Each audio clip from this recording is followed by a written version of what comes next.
Good evening students. चलिए अब हम लोग जो है अपने इस वीडियो के माध्यम से अपने अगले टॉपिक को करते हैं। यदि आपके पास सिलेबस हो तो आप देख सकेंगे कि हम लोग जो अगला टॉपिक हमारा है जो यूनिट 5 के अंदर उसका नाम है दी ऐसे लिखिए टॉपिक का नाम role of school philosophy administration and organization in creating a context for development of curriculum। उम्मीद है आपने लिख लिया। Creating a context for development of curriculum, ये टॉपिक हम लोगों को करना है। अगर आप हिंदी में लिखते हैं तो हिंदी में भी आप टॉपिक को लिख लीजिए। लिखिए विद्यालय विद्यालयी दर्शन प्रशासन प्रशासन एवं संगठन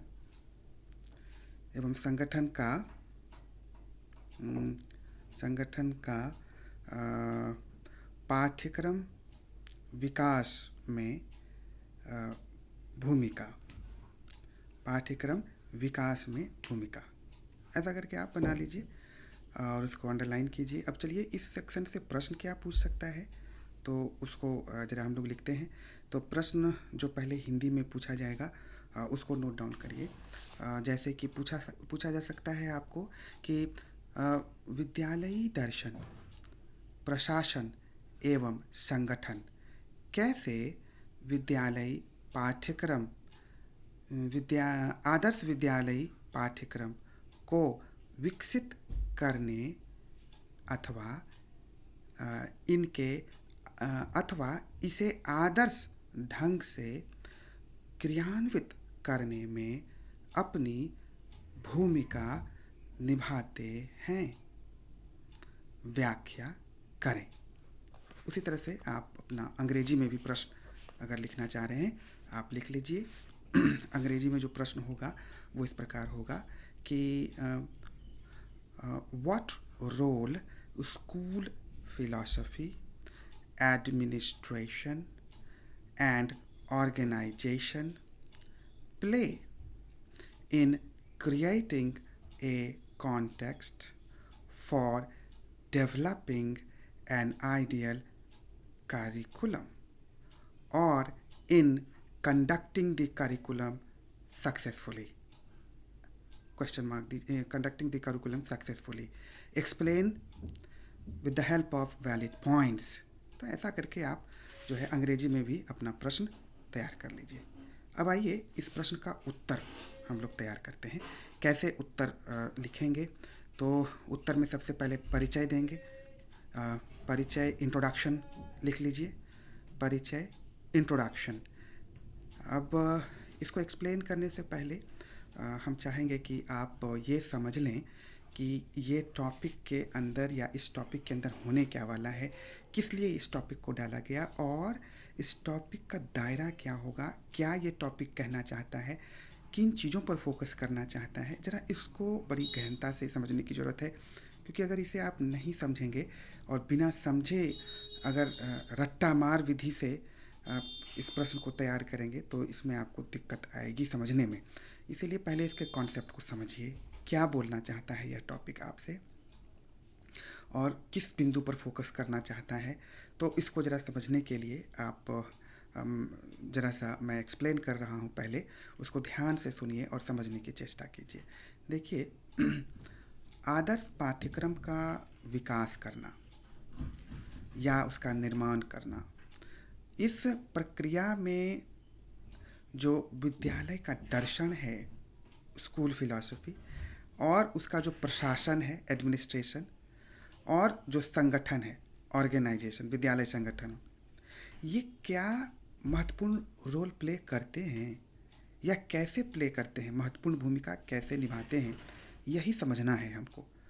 आप ध्यान देंगे कि पाठ्यक्रम का विकास आदर्श ढंग से हो जाए, विद्यालयी पाठ्यक्रम का विकास आदर्श ढंग से हो जाए, इसके लिए कई तरह के सावधानियों को बरतने की आवश्यकता है, क्योंकि आपको पता है कि विद्यालयी पाठ्यक्रम जो है वो मूलतः विभिन्न अपेक्षाओं को पूरा करने का साधन है। विद्यालयी पाठ्यक्रम जो है वो शिक्षा के उद्देश्यों को पूरा करने का साधन है। विद्यालयी पाठ्यक्रम जो है वो छात्र के सर्वांगीण विकास के लिए जो है वो सभी आवश्यकताओं को पूर्ति करने का साधन है। तो ये पाठ्यक्रम वास्तव में वो सशक्त माध्यम है जिससे कि इन सभी अपेक्षाओं, शैक्षिक उद्देश्यों की पूर्ति सफलतापूर्वक की जाती है। तो आखिर हम पाठ्यक्रम का निर्माण जब करते हैं या पाठ्यक्रम का विकास जब करते हैं तो उसमें विद्यालय दर्शन की कोई भूमिका है, और अगर विद्यालय दर्शन की भूमिका है तो वो कैसे है, क्या तो या प्रशासन कह लीजिए, विद्यालय दर्शन, विद्यालय प्रशासन, विद्यालय संगठन, इनकी क्या भूमिका है भाई, और ये कैसे जो है महत्वपूर्ण रोल प्ले कर रहे हैं। इन प्रकरणों से संबंधित तथ्यों का ही विश्लेषण हमको यहाँ पर करना है। तो कैसे ये प्रभावी होंगे, कैसे ये आवश्यक होंगे, इसको ज़रा सा आप समझिए। देखिए, जैसा कि मैंने कहा आपको, पहले भी आपको बताया है मैंने कि दर्शन को पहले समझिए। क्या है दर्शन? देखिए, अगर वास्तव में दर्शन अगर देखिए तो एक दृष्टिकोण है, एक विचार है, एक आपका नज़रिया है, आपकी एक सोच है जो आप रखते हैं, और प्रत्येक व्यक्ति का अपना दर्शन होता है, ये तो आप जानते हैं। उसी तरीके से मान लीजिए अगर आप विद्यालय दर्शन की बात करें, मान लीजिए आप जिस क्षेत्र में रहते हैं वहाँ 10 विद्यालय हैं, चलते हैं, तो 10 विद्यालय चलते हैं तो प्रत्येक विद्यालय का अपना एक दृष्टिकोण होगा, प्रत्येक विद्यालय की अपनी कुछ अपेक्षाएं होंगी, प्रत्येक विद्यालय का अपना उद्देश्य होगा, प्रत्येक विद्यालय कुछ विशिष्ट उद्देश्य लेकर अपने विद्यालय का संचालन कर रहा होगा।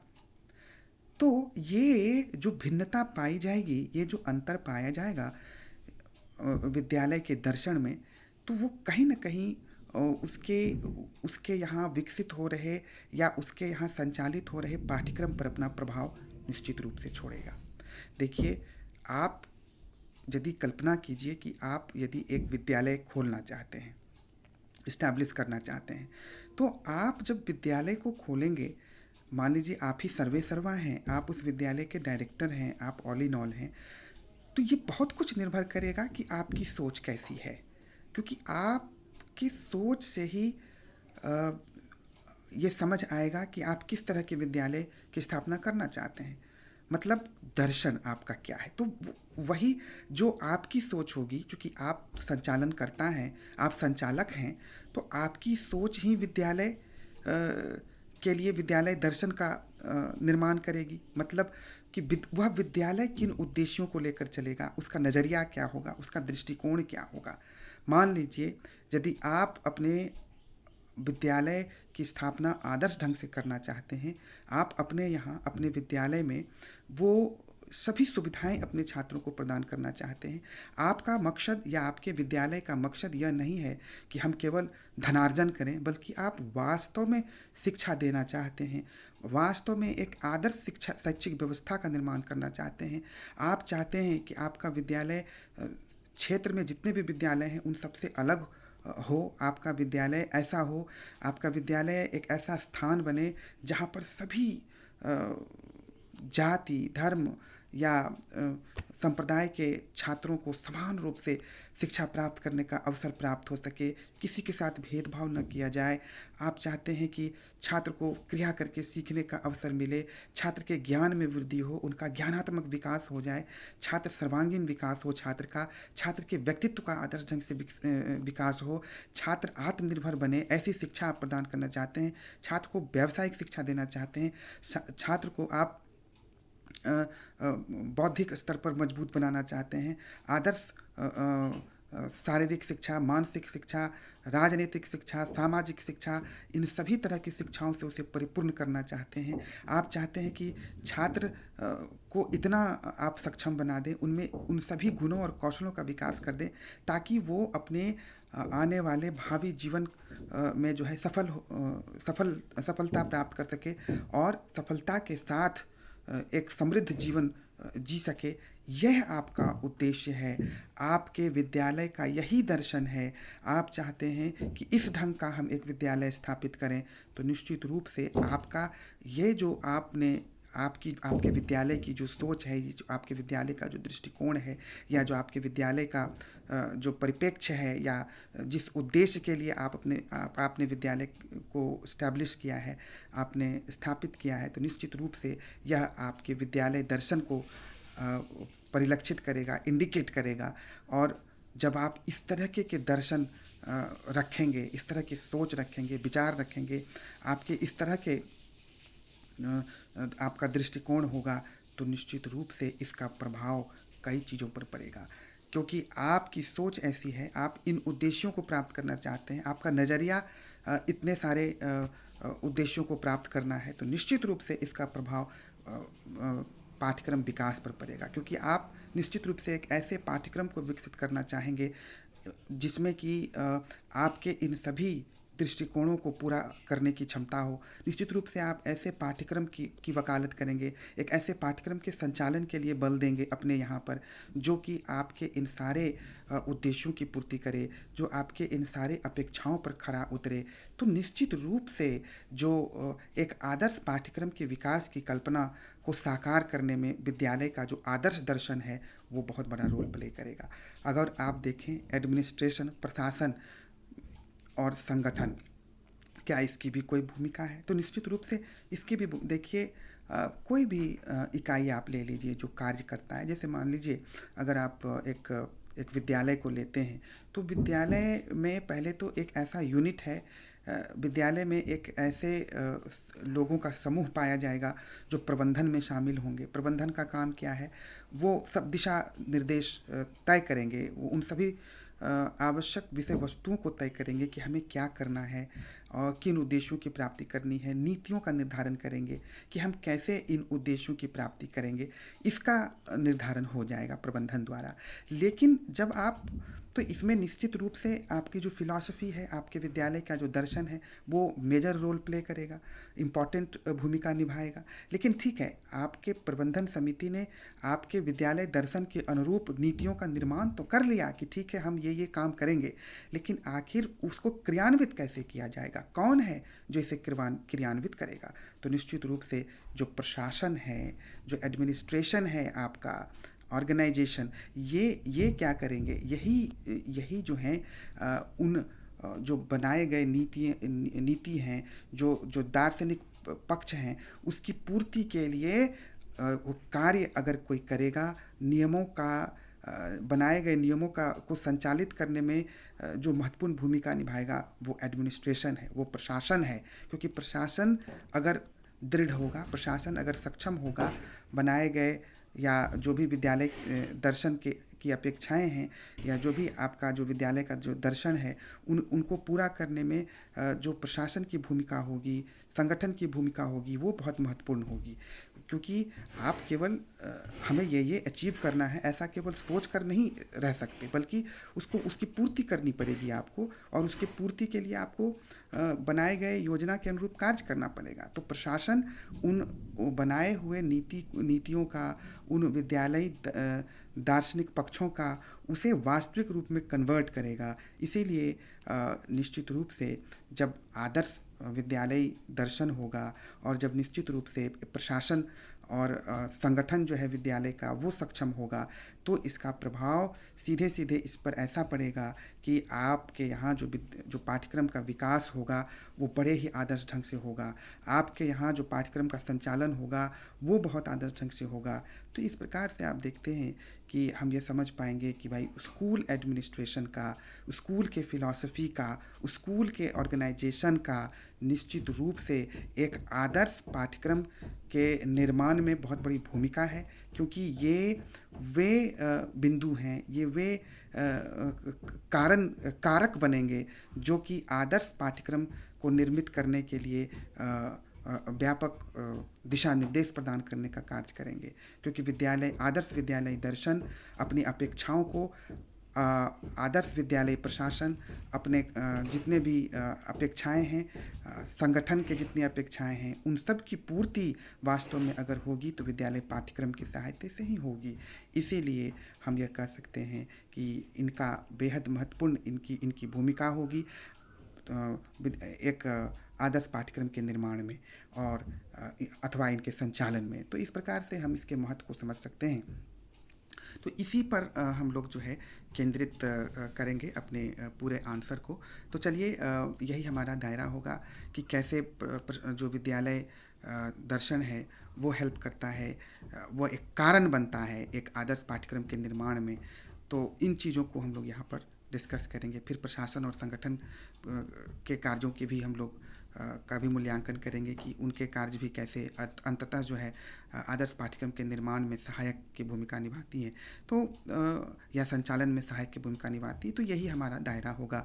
तो उम्मीद है कि आपने इसके कॉन्सेप्ट को समझा है। अब आप आइए हम लोग इसके परिचय, जो हम लोग उत्तर लिख रहे थे, परिचय या इंट्रोडक्शन को करते हैं। तो लिखिए इंट्रोडक्शन वाले एरिया में कि एक आदर्श पाठ्यक्रम का विकास करना कोई सरल कार्य नहीं। आदर्श पाठ्यक्रम का विकास करने के लिए विभिन्न प्रकार के विषय वस्तुओं पर ध्यान केंद्रित करने की आवश्यकता है, विभिन्न प्रकार की सावधानियां बरतने की आवश्यकता है। एक आदर्श पाठ्यक्रम वास्तव में बालक के सर्वांगीण विकास के लिए सबसे सशक्त माध्यम है। आदर्श पाठ्यक्रम की सहायता से ही शिक्षा के उद्देश्यों को प्राप्त करना संभव हो पाता है। यदि आदर्श पाठ्यक्रम का निर्माण प्रभावी ढंग से नहीं हो पाएगा तो निश्चित रूप से ना ही शैक्षिक उद्देश्यों की पूर्ति होगी और ना ही विद्यालय अपने उद्देश्यों को प्राप्त करने में सक्षम हो पाएगा। यही कारण है कि पाठ्यक्रम का निर्माण करते समय हमें विभिन्न प्रकार के सावधानियों को बरतने की आवश्यकता है। हमें सभी पक्षों एवं पहलुओं पर ध्यान देने की आवश्यकता है। तो इस प्रकार से जो विद्यालय का अपना दर्शन होता है, जो विद्यालय का प्रशासन है, उसका जो अपना संगठन है, निश्चित रूप से यह भी एक कारण बनती है, एक कारक के समान काम करते हैं ताकि आदर्श पाठ्यक्रम का निर्माण या विकास किया जा सके और इन्हें आदर्श ढंग से संचालित किया जा सके। तो इस प्रकार से हम निश्चित रूप से समझ सकते हैं कि विद्यालय दर्शन, प्रशासन एवं संगठन आदर्श पाठ्यक्रम के विकास के लिए आवश्यक कारक के समरूप हैं। ऐसा करके हम लोग एक लिख लेंगे इंट्रोडक्शन, परिचय बना लेंगे। अब आइए इसको अंग्रेजी में भी मैं बोल देता हूँ कि constructing an ideal curriculum is not an easy task because of the fact that it requires so many precautions to be taken. It requires so many precautions which actually need to be taken at last. Full stop करिएगा. Framing an ideal curriculum and conducting it ideally is a very tough task. There are so many aspects that affect the construction of an ideal curriculum. If we analyze all such factors, we see that school philosophy, administration, school organization, these are acting like very important factors which actually affect the development of ideal curriculum or the conduction of an ideal curriculum. Full stop कीजिए. If we analyze the role of school philosophy, role of school administration, role of school organization, we find that these are really playing very significant role because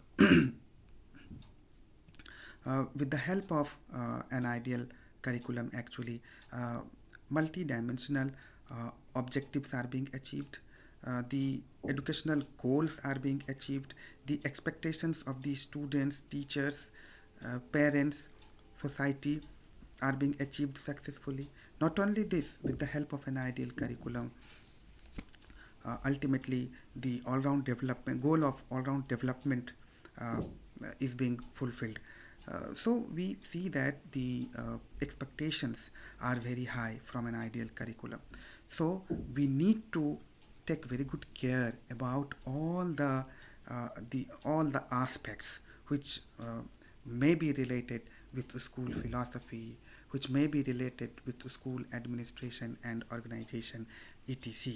So we can say that definitely school philosophy, administration and organization uh, play significant role in developing or conducting the curriculum. तो इस प्रकार से हम लोग एक जो है heading यहाँ पर बना लेंगे, एक्सप्लेनेशन कर देंगे इंट्रोडक्शन का। तो उम्मीद है कि आप इसके कॉन्सेप्ट को समझे होंगे और आपने परिचय लिख लिया होगा। अब हम लोग आगे जब बढ़ेंगे अगले वीडियो में तो सारे पॉइंट्स को डिस्कस करते चलेंगे कि कैसे हमें आगे बढ़ना है। तो इस वीडियो के लिए फ़िलहाल इतना ही। बहुत बहुत धन्यवाद। Thank you.